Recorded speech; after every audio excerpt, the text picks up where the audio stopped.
character. And he makes some big mistakes, but I guess that's why I'm sympathetic to him. And what was your most challenging part of writing this book? Was it the part of ensuring that the research that you have put into was authentic, or was it the character? I think that it's always nerve-wracking to write about something that's with research, or also making sure, because I'm not Korean. And so and my character is adopted Korean American, and I don't write it. I write some scenes from her point of view, even though it's third person, and I always hoped that I would capture maybe what she was feeling as an Asian in where she was growing up in Northern Virginia. She was one of the few ones, so I wanted to talk about how she felt in the States, feeling about identity. It's one of the themes, and so I want to talk about her. That's why she goes back to Korea, to find her parents and see if she can get some identity. And obviously, that's not my personal experience, but I wanted to write about it. Wow.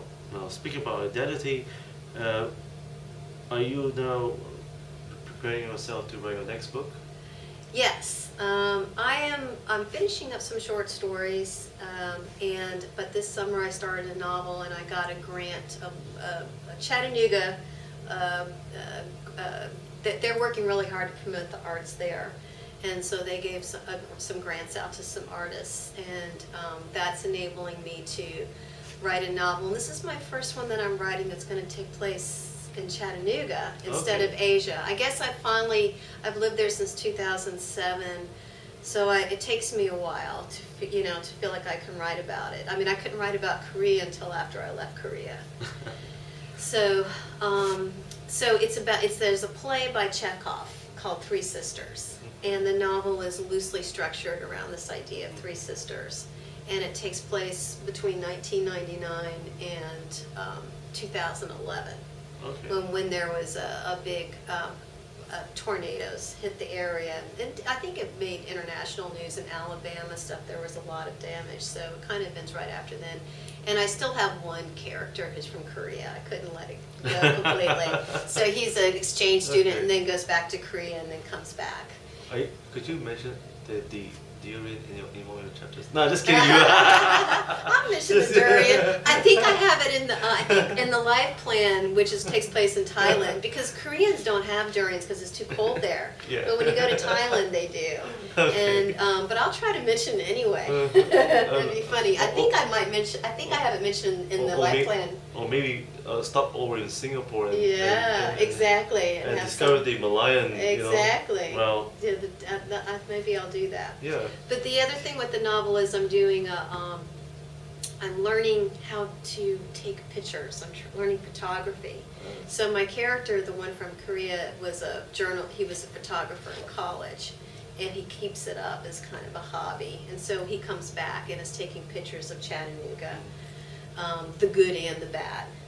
But I think sometimes as a visitor you can see that more sharply than someone lives there. So I'm going to have these photographs maybe in the book, as postcards, that kind of thing. And then another character is a musician, and she starts getting into, I guess, what you would call Americana music, which is maybe traditional. By traditional, it's a very different meaning in the States. Traditional means music from the 1930s, 40s, 50s, bluegrass, and kind of indigenous American music in that sense. And so she gets into that. So I'm gonna there's a lot of places around Chattanooga where people still play that kind of music, so I'm going to have a CD related to the book too. So that's what the grant is helping me for, with this maybe have a special edition of the book where you can get a CD of music and have some photographs or something. Very nice, very nice. And once again, you know what, Ms. Sybil Baker, thank you for joining us here at National Critics' Choice, and please do not forget to get hold of this book, Into This World, and it's now available worldwide, even on Amazon. Amazon, Barnes and Noble, everywhere. Yeah, everywhere. And hey, you're not going to miss this. And also do touch base with her. She's on Facebook too, and please Friend me. friend her. Yes, friend her as much as you can. And and once again, thank you for joining me here at the National Quiz Choice. I'm Robin Steinberg with the Steinberg Review. Have a good way ahead and have a good holiday. Also, if you can, go to Korea. Goodbye. Goodbye. Yeah, so that's it. Okay, great. Thank you. Oh gosh, I might, I don't know. What? You know, I do have one question for you. Sure. That is about identity. Do you think a lot of people have identity crisis?